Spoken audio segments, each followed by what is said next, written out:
Hey guys, I wanted to make a very general video today. So, normally I would talk about like some specific subject or another, but there's a lot of stuff I missed over the last 6 months that I haven't been making videos about.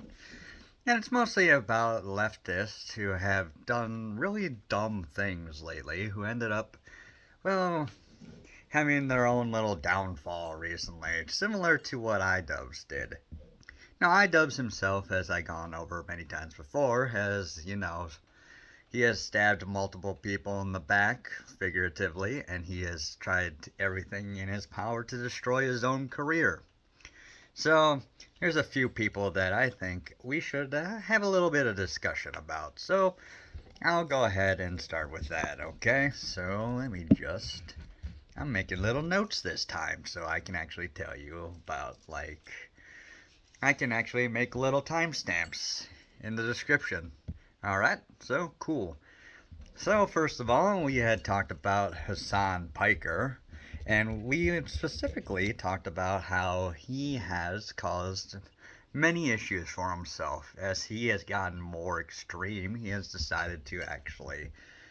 Well, it's hard to say if he has actually gotten more extreme himself, because he started out working with his uncle in TYT, the Young Turks, who is a very controversial figure in his own right.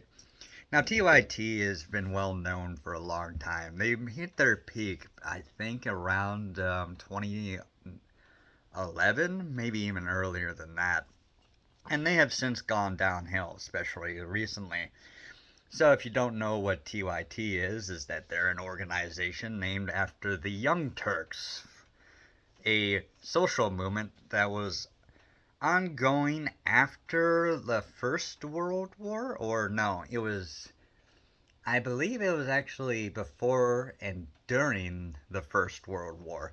Now, they were part of the Ottoman Empire, and they were a bunch of incompetent guys who believed that they could restore the glory of the Ottomans and reach their empire all the way from like Romania all the way until India, like just revitalize the entire empire. Well, it seems that their technology was very out of date, their tactics were also out of date, and they were a pack of incompetents. But they had to blame their incompetence on somebody during the war, so they took their anger out on the Armenians. Now, there were many, many people who died during that time, and well, these people were marched in circles basically until they just collapsed. And one of the most one of history's most horrific events. The Young Turks, the one run by Cenk Uygur, decided to actually name his organization after this charming group of people. And he didn't address the controversy about it until much, much later. And eventually admitting that what had happened to the Armenians was indeed true. Now, the guy who took over Turkey, also a very interesting figure, was named Ataturk. And he is still praised to this day. But his main problem is that when he created his government, he wanted it based on the French governance instead of the German governance that the Young Turks had liked. Now, the French had a freedom from religion stance. Now, it's all democracies usually have some kind of detachment from religion, separation of church and state. But Ataturk wanted the French model as opposed to the German one. The German one was more about nationalism and strength through, aggression. Whereas Ataturk wanted to focus more inward, knowing that the empire was already gone and destroyed. And he wanted a freedom from religion kind of government where any religious symbol was completely and utterly banned from inside the parliament.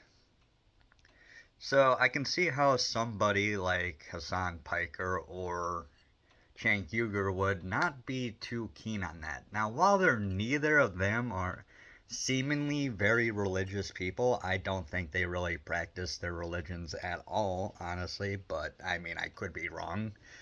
Maybe Cenk and Hasan pray 5 times a day towards Mecca, but I doubt it. But they don't like the kind of they actually kind of like that more progressiveness that the Young Turks supposedly wanted. Now, again, these people were authoritarians, an oligarchy in all but name, but hey, it is what it is. Anyways, when Cenk made this organization, he had, well, I believe it's his brother, Hassan's father, and, well, he may have gotten some funding for the whole thing, but he basically stood on his own. But he wanted to do a favor for his brother. I think they're brothers. And he hired Hasan Piker. And Hasan was just some edgelord, basically making very like crude jokes or getting into trying to be entertaining, making like a comedy kind of show for them. Eventually, he went into more serious stuff, and he ended up being bigger than his father. I mean, bigger, more well known than his father, and having more subscribers, I think, than even the Young Turks did. And the Young Turks got, kind of bitter about this because they basically, through nepotism, made Hasan what he is. And while Hasan has basically destroyed his entire career, one by absolutely horrifically supporting, Yorkshire Terrier groups throughout the Middle East, and has lost very badly a debate with Ethan Klein, who is not much of a political streamer. Ethan does talk about politics occasionally, but he is a pro-Palestine guy. And Hasan kept trying to go after him about Israel. And it's like, Ethan just said again and again, I don't care about Israel. I'm not here to defend Israel. I'm here to point out that you support like absolutely terrible people on the other side of the conflict. Both, in Ethan's opinion, both sides need to be condemned, but one side is worse than the other because one wants to wipe out all of the Jews.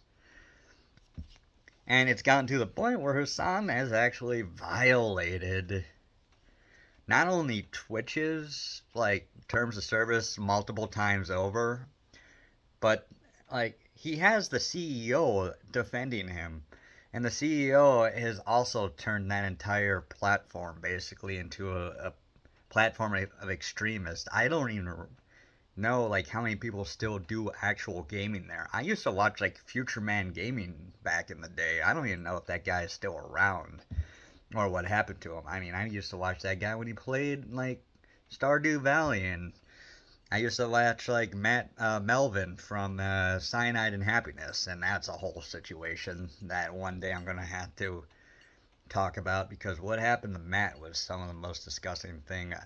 There's a reason I don't like Cyanide and Happiness anymore. What they did to him was messed up, man.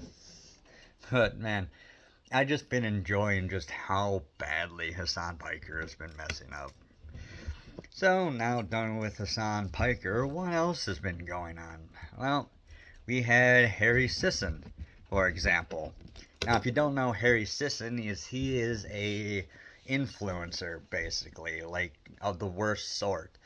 He came out of nowhere and started to push very left-leaning views on like Twitter, and started making like all these videos on supporting like Joe Biden and Kamala Harris. And it completely came out of left field. Now, what a lot of leftists on Twitter have done, and this includes the Krasensteins. I don't know. I blocked them because like they had some of the most brain dead takes I've ever seen in a political discourse.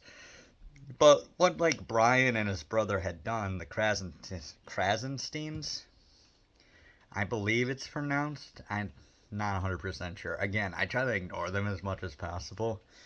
So, But what it seemed like is that they actually bought profiles from people who already had a lot of followers to like skip all the farming for Twitter followers.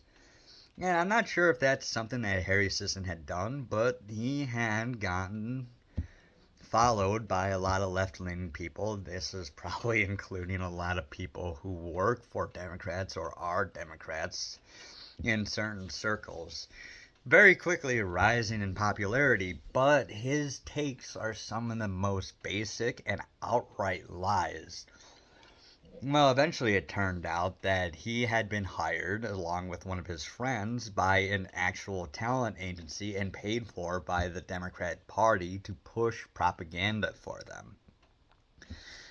And we actually found receipts, well, not me, but people had found receipts that showed that yes, he was being paid to be an influencer and that all his talking points were probably being pushed onto him. And then he would do whatever ass covering he could to protect other people, including Joe Biden and Kamala Harris.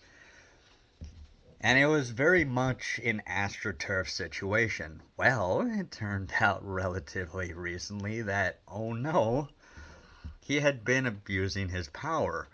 And what he had been doing is that he was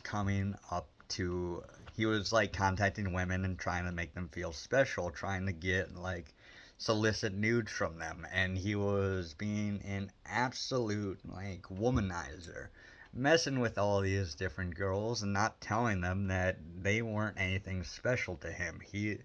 They were just, you know, playthings for him, basically.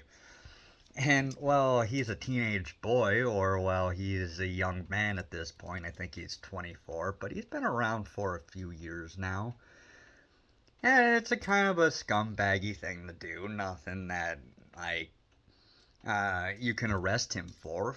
But there was another situation that came in not long after this was discovered. It turns out that one of the women that he was relatively involved with, someone that he had casual sex with, another influencer, a female, had been in a Discord server run by Harry Sissen and his friends. And it turned out that one of the people, one of Harry Sissen's buddies, was in private DMs saying some very vile things with a 14-year-old autistic kid.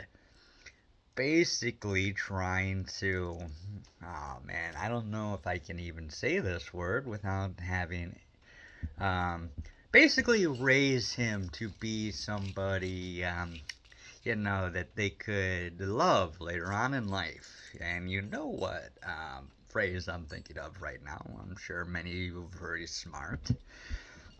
Well, this girl was absolutely disgusted by this, having been contacted by this kid. She told Harry about it and basically said that you need to do something. You gotta report this guy, you gotta ban him, you gotta deal with this situation. And Harry basically agreed, and he was going to do something about it. And then it turned out that he was not going to do anything about it. And, well, she kept in contact by this 14-year-old saying that, hey, he's still in there. Hey, he's still trying to talk to me, and he's still trying to slide into my DMs. Oh, God, I'm sorry. That's absolutely disgusting. Thinking about that, like, at all, but that it's pretty fun. It's pretty nasty. Anyways, Harry Sissen didn't do anything about it. He said that he had reported it to the FBI in 2023. Excuse me, I'm a decade off there. And that he reported him in March, and that he had basically taking care of the situation. Unfortunately for Harry, it turns out that not only was he still in contact with this guy all the way up to November, he had been listed as this guy's emergency contact, which you can name anyone as your emergency contact as long as you had some details on them. I mean, I could list Donald Trump as my emergency contact. That doesn't necessarily mean anything, but DMs and or text messages of some sort have leaked that showed that no, this guy was still in contact with Harry in an absolutely disgusting fashion. Oh man, it's just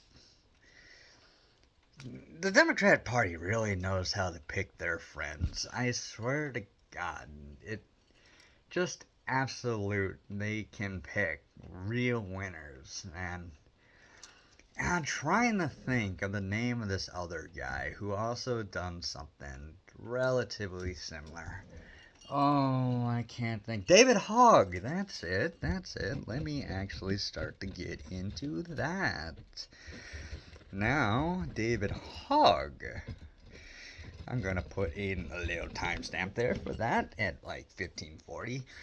Now, David Hogg was a guy who, if you're not aware, he was involved in a certain incident where there was a mass event at a school. Now, while I agree that, there should have been something done, in my personal opinion, there should have been locked doors and people there with guns to protect the children to make sure that something like this couldn't happen. There was this whole thing with Mr. Jones, if you know who I'm talking about, Alex, who said some kind of defamatory things and ended up being sued for $1 billion, or was it $1 trillion? It was like the GDP of France at one point. Totally unwarranted. But, well, this is about David Hogg now, isn't it? There were actually two influencers that came out of this. One that was pro-Democrat and one that was pro-Republican. Yeah, it just seems like the media cared more about one over the other, and that was David Hogg. And it's strange how that happens, and you have to wonder why exactly they would push for a kid who now wanted gun control all across the country and not want the other guy who believed that, there should have been some kind of, more policing in schools. Maybe our teachers or something like that. It's just weird how that is. Oh, by the way, this other guy also kept challenging David Hogg to a debate, but David always seemed to ignore that, despite the other guy being one of his classmates. Very strange about that. Anyways, David Hogg became one of the most anti-gunners in the country, and he turned into a bit of a FUD. Now, if you don't know the term FUD, it's named after Elmer Fudd, and it basically means somebody who likes old firearms but does not believe that the newer stuff necessarily needs to be on the market. People who will let the NRA and Democrats ban as many weapons as they want, as long as they get to keep their 1911s and their double-barreled shotguns. Anything more advanced than that, no one actually needs, according to these FUDs, and that's basically what David Hogg became during the last election. Not a lot of Democrats like that because they wanted to ban all guns, because all guns are loud and scary and nasty things. So he didn't gain much support by that, but David Hogg was seen as the new generation, similar to Ocasio-Cortez,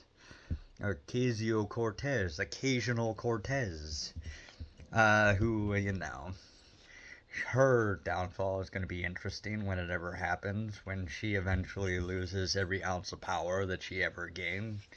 Like Jamal Bowman, for example, which, man, there's so many figures to talk about. But let's get back to David Hogg. David Hogg was eventually made the vice chair of the Democrat Party, and immediately started to funnel a bunch of funds from the Democrat Party's coffers into his own charities, which, Democrats are known for always being fair and honest and always making sure that every cent of their money goes to exactly what they promise it will go to. If you can't tell, I'm being very sarcastic right now. Well, There was an emergency session not too long ago where they had decided that, maybe his first election to the position may not have been as open, free, and fair as could be possible. So, not everyone was there to vote, so maybe they should reconsider his high position, given that this guy has all he's done is pushed out a few text messages here or there and then stolen a whole bunch. Excuse me, not stolen. I'm sorry. That's defamatory. No, no, he's just rerouted some of the Democrats' funds into his own private coffers. I'm sorry, charities. It seems like this guy just couldn't help sticking his hand in the cookie jar as soon as he gained an ounce of actual power. Oh, well, it doesn't seem like the Democrat Party is going to press charges or anything like that. No, this is more something that maybe they want swept under the rug a little bit. It's just amazing how this guy who came out as an anti-gunner, has very quickly lost the position of the Democrats' top Gen Z asset, just like Harry Sissen. So, then that's David Hogg, who's gotten very, very messed up. Now we got another one, and this one is kind of interesting. Shri Thanedar. Now, if you don't know Shri Thanedar, he is a Indian man. I don't know if he was born there or not. I don't think he was born here like Vivek Ramaswamy was, but Shri is one of the representatives from the state of Michigan, where I'm from. In fact, he is from Detroit. Now, there was a very interesting thing to note about him during the last election, and it would be something that, I found to be personally disgusting. Now, it wasn't actually Shri that I found to have done something distasteful.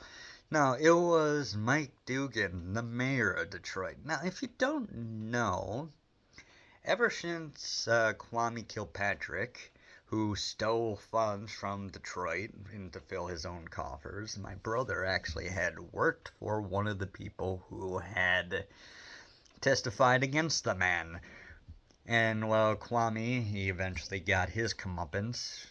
After that, there were a few relatively good mayors of Detroit, but they didn't stay very long. The guy who immediately followed Kwame Kilpatrick was actually pretty decent, but, well, it seems like the very, very corrupt city council didn't actually allow him to do any actual reforms. In fact, I wouldn't be surprised if many of the members of the city council were getting some kind of kickbacks or had defended Kwame in some form or fashion.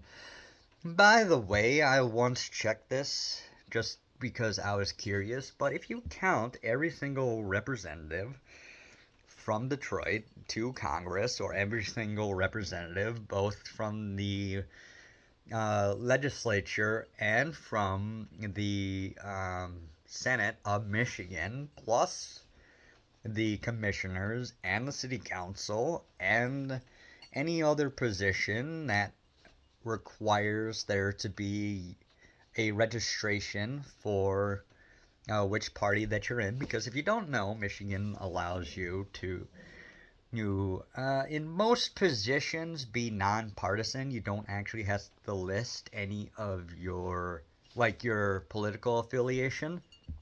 But in and around Metro Detroit, there were at least 65 positions to various organizations, including the legislature, the commissioners, and to Congress, that required you to list your party. And 63 of them were Democrat. And now, the great city of Detroit has gone from 2.1 million people before the Detroit riots. That was decades ago, to now barely a speck over 600,000. It has decreased by more than two-thirds of its max population. There are entire neighborhoods where houses have burned down and there's nothing left besides an empty field where there used to be rows upon houses. If you drive down certain city blocks in and around the suburbs of Detroit, and I'm not talking about the other cities, I'm talking about Detroit proper, there may only be like 5 houses on one block.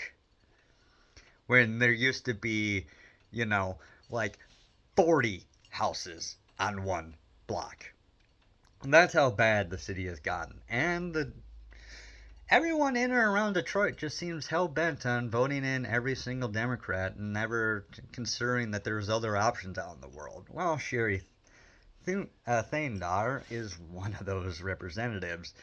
And he represents downtown Detroit, which, well, downtown Detroit is basically the only good thing about the entire city.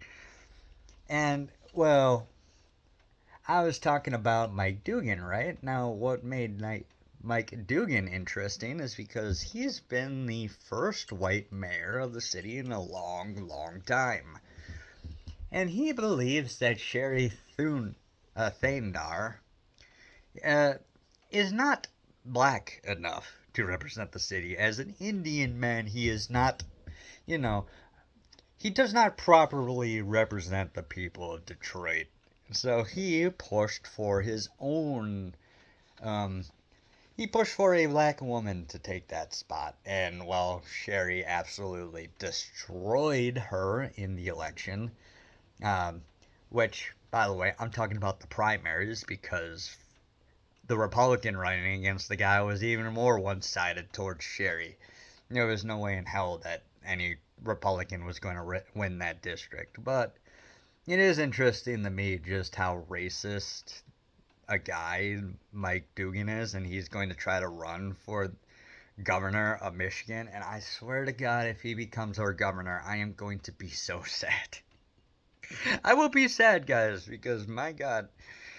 Look, the word racist has been thrown around way too much in the last few decades, but you know for a fact that if someone's going to be racist, it's probably going to be a Democrat. And the fact that he actually wanted to oust an Indian guy because he wasn't black enough to represent Detroit, it just should tell you all that you need to know about this guy.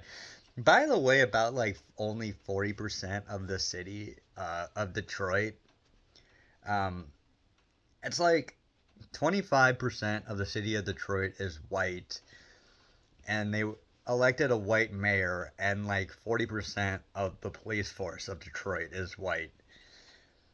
So, I mean, having a majority,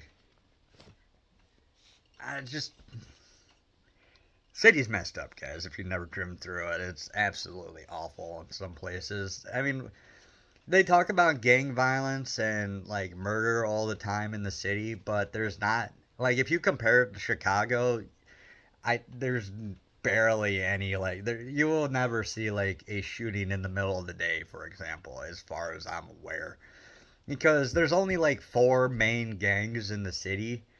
And there's so much empty space in the city, it's like they could each take a quarter of the city, and they could walk all day and never see another gang member because there's just so much emptiness in that city. So, I mean, yeah, there's problems, but it's not like you're going to be in your apartment building and just hearing gunfire 24/7 with like people driving down the street just firing out the windows. It's just not very common in Detroit.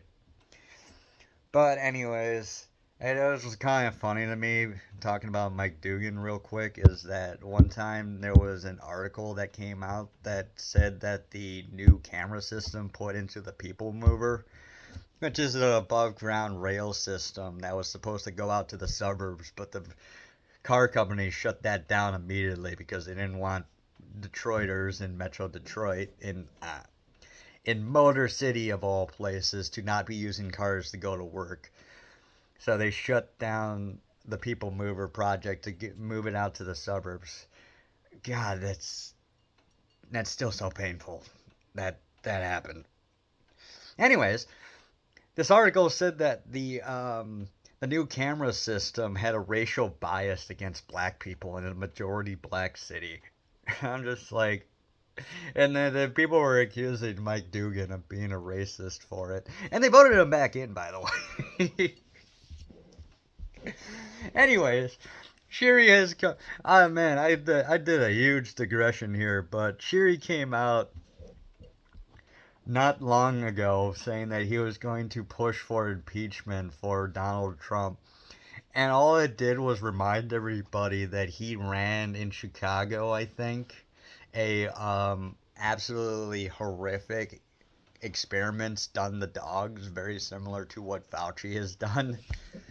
And I laugh, but it's just like all it reminded people of was how horrible of a person Shiri is, because he had been caught like an organization that he ran had been caught just doing the most unethical things to dogs in like in experiments that found nothing of value. And it's just like, wow, this guy's a terrible person. And it turns out, like, if you all you'd ever do is play race politics all day, every day, it turns out that, maybe you should be more concerned about other things, like making sure that your millionaire representative doesn't turn out to be an animal abuser. And that, well, I mean, nasty. Nasty, nasty, nasty. I hope he actually loses his next election. I would say I don't care who they replace him with, but God, it can always get so much worse. It can always get so much worse. Moving on from that, though, we're going to talk about Rachel Zegler now. God, Rachel. Rachel. If you don't know the whole controversy about Rachel Zegler, my God, that was an absolute hellstorm what she was doing. Now, if you're not aware, she was the star for the film Snow White, a live-action remake of the original film. The film, by the way, that saved the Disney Corporation back in the day. It was like one of their first huge successes and really ensured that the company would survive. The whole story about Sleeping Beauty was, a woman goes out and she has to live on her own. She becomes basically like the maid for a group of dwarves who live underneath the ground in a shelter. And these guys go and they mine. I don't know if they mined coal, they mined diamonds. I'm not sure exactly what they mined, but they weren't very good at taking care of themselves. So she became basically a representative.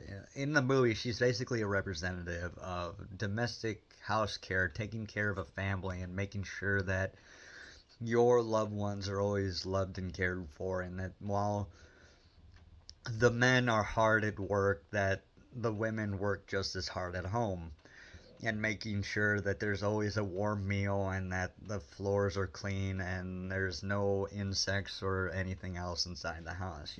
Making sure that you actually have a living space that everyone can be happy about. Well, in the movie, the evil queen who rules the land asked her magic mirror all the time whether or who the fairest, the most pretty person in the kingdom is.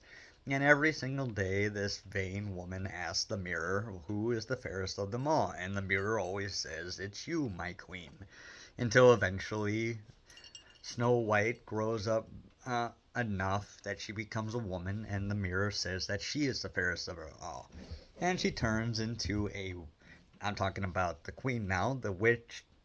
The queen turns into an evil witch and goes to meet Snow White and gives her a poisoned apple. which Snow White eats, thinking it's a nice gift from a kindly old lady in the neighborhood, and she falls into a deep sleep. A prince happens by and finds that Sleeping Beauty has been cursed, and falling in love with her instantly gives her a kiss, and the curse can only be lifted by true love's kiss. This awakens Sleeping Beauty, and she falls in love with the prince and marries him, and they live happily ever after. I don't actually know what happens to the queen at the end of the movie. I think in the original Grimm tale something horrible happens to her. The Grimm tales were often like very violent affairs where somebody would suffer some horrible consequence for what they'd done. But anyways, this was the movie that they were going to make a live remake for, and well, Disney has been screwing those up for years. Like, why would you make a live remake of The Lion King when all the lions are CGI anyways? It just seems relatively pointless. And the one with oh god, I can't remember the Little Mermaid. To be fair, the actress of The Little Mermaid carried that entire movie, but they changed stuff for the worst in the movie. Yeah, I'm not talking about the race politics in it. Like, the race politics definitely didn't help, but, like, at the end of the movie, like, the prince was a seafarer, so he was supposed to be, like, not, like, Norwegian, I don't think, but he is, like, part of a coastal kingdom, and he is, like, the guy who goes out with his ships to protect his lands and make sure that like there's no pirates around. And at the end of the original movie, drives the boat into the evil witch that had cursed Ariel and cursed her father and all the other people, and that defeats her, and then everyone comes back to normal, having been turned into little gribbly things that the witch was basically keeping as prisoners. Where in the live action version, the prince gets knocked out, and Ariel, who's lived under the sea for her entire life, somehow knows how to drive a boat.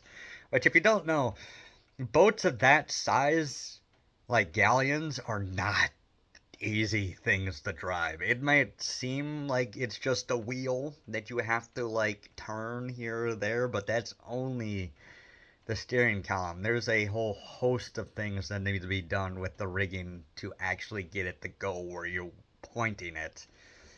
So they took away like all the agency for the prince. And this is basically what they were doing with the new Snow White film as well, taking away the prince's.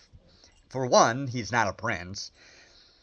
He is like a bandit lord who ends up trying to fight against the queen. They made a lot of stupid decisions, but the thing about Rachel Zegler and her movie is that she came out and said like some really terrible things, like saying that the prince had been a stalker in the original film. Like the prince in the original film, the prince didn't even know about Snow White until he happened across the dwarves, and the dwarves, seeing like the monarch of the local lands, are like, "Hey, can you do anything about Sleeping Beauty here? I mean, Snow White, she's like unconscious, and we don't know what to do."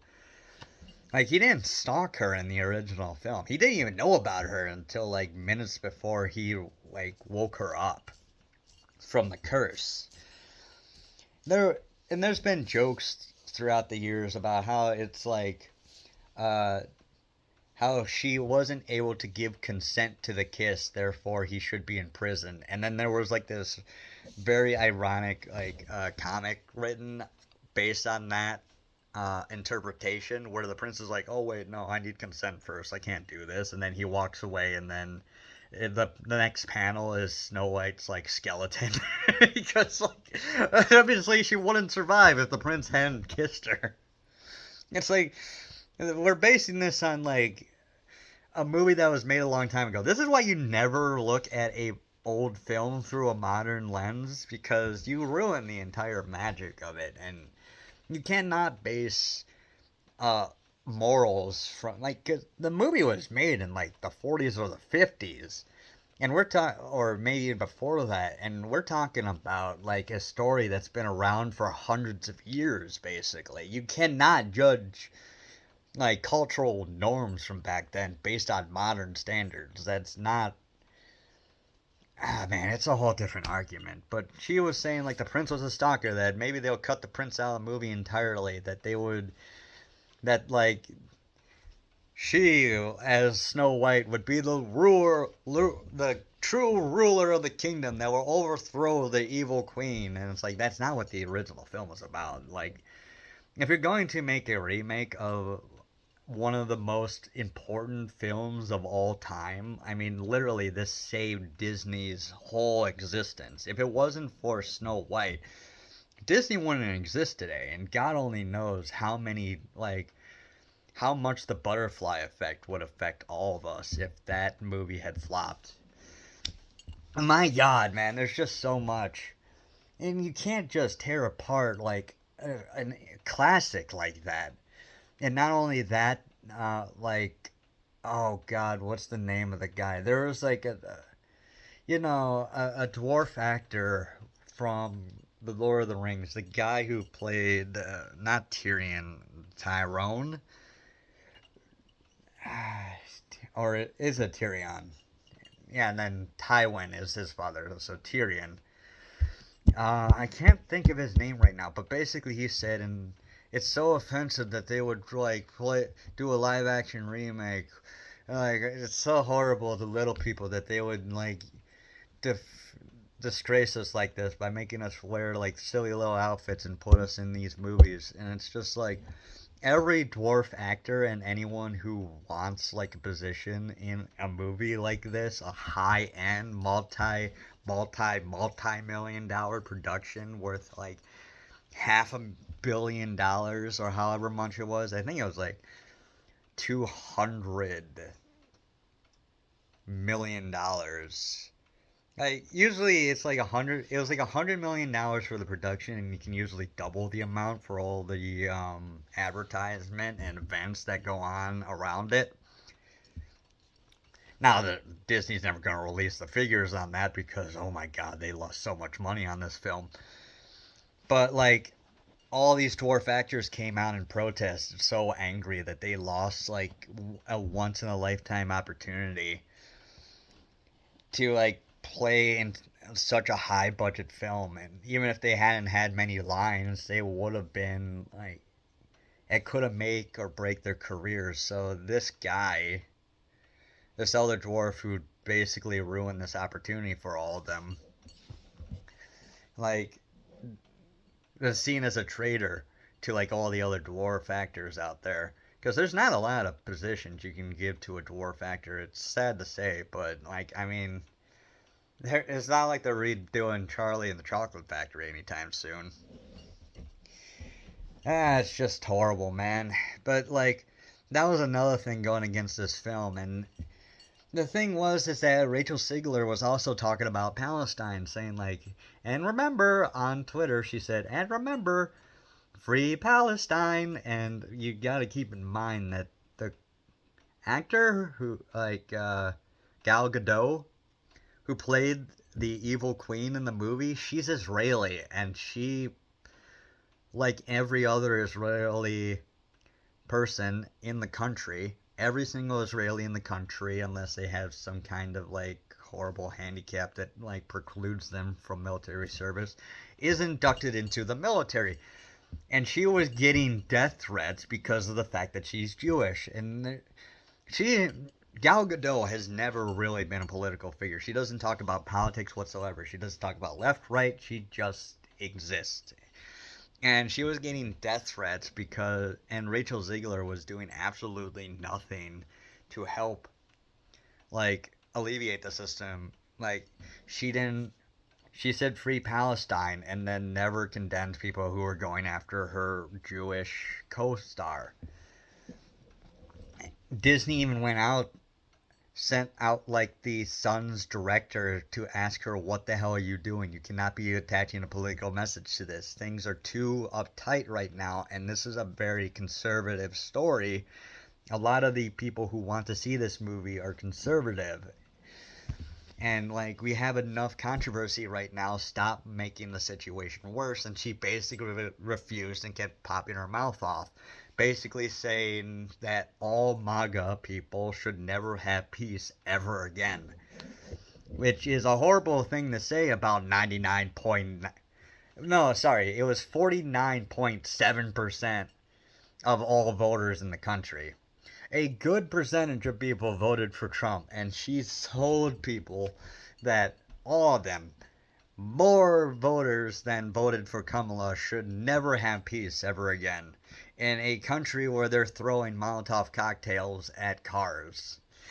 Yeah, it's not a big surprise that Rachel Zigler has now been blacklisted from working on any project in Hollywood because she cost the entire production and Disney, God only knows, probably at least 50 to 100 million dollars alone just by her horrible statements and her absolute just disgusting rhetoric.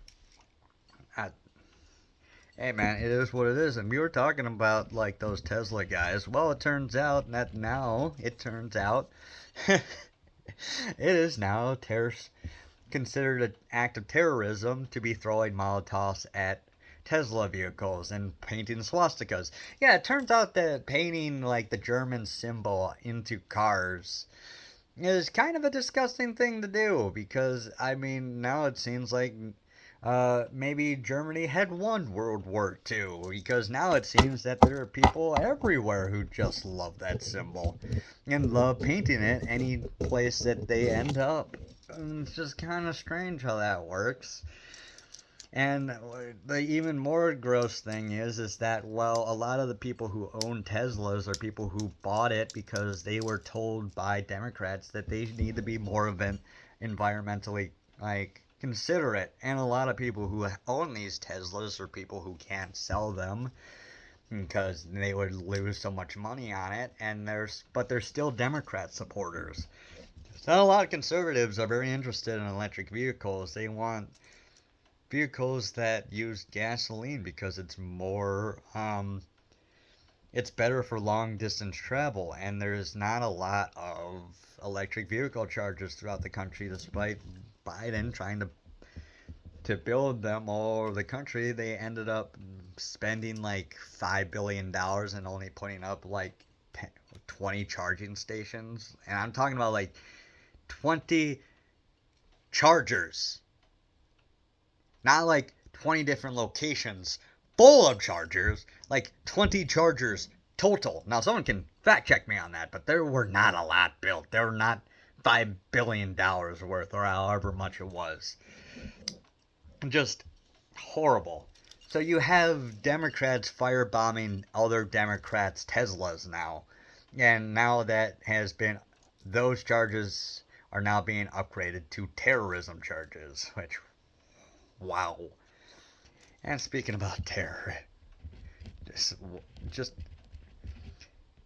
terrorists in general, all those who were protesting at college campuses, it turns out that, saying that we should destroy the West and make sure that people in the West do not know peace and overthrow the government. It turns out that when those people are not from America, that they have no ability to stop their green cards from being revoked because, well, they're outright telling us that they want to destroy the country that they are supposed to only temporarily be in while they get their education. And yeah, when you're causing riots, basically, and making sure that Jewish students can't get to their classes and making sure that they're barred from even entering campus without being horrifically harassed and maybe even attacked. Yeah, it turns out that not a lot of people are very happy about that, and there's not a lot Democrats can actually do to stop them from being deported. Yeah. Such a shame that these people who want to destroy the entire government and make sure that none of the American Constitution is ripped up into the little tiny pieces in front of the last president of the United States. If you don't know what I mean, that's a reference to I'm not saying Trump's going to be the last president. That's a reference to, oh God, what is the Judge Dredd? Judge Dredd. Yeah, in Judge Dredd, they like sentenced the last president of the United States to cryo freezing because they thought executing the last president that was ever elected would, be a little bit, send a little bit of a negative message to the remaining Americans after the huge nuclear conflict that happened in that setting. Yeah, but it seems like these students wanted to wipe out the United States entirely. Bye bye. Yeah, they got deported all right. That was a silly mistake on their part. It wasn't. They just assumed that Joe Biden and Democrats would be elected forevermore in the country. Apparently, kind of a bad bet to make. I mean, it turns out when you're visiting another country to get an education, maybe it's not a good thing to try to like cause people to riot. Anyways, that's all I wanted to talk about. All those guys, man. That was some crazy nonsense that's been going on. It was absolutely insane. That's everything that's happened in the last few months from some of the most major Democrat candidates and influencers and, protesters have absolutely destroyed their own lives from their horrible, horrible decisions. Make sure to never be acting like those people do, man. That's just some of the nastiest people on the left-hand side. And there are some Republicans that eventually I probably should talk about who've done some pretty nasty things themselves, but it's just the left gives us just so much ammo in order to it's hilarious, man. But I'm gonna leave it there. Some very interesting stories coming out the last few weeks and months. I missed a lot of stuff, man. But anyways, have a good day, guys. Bye.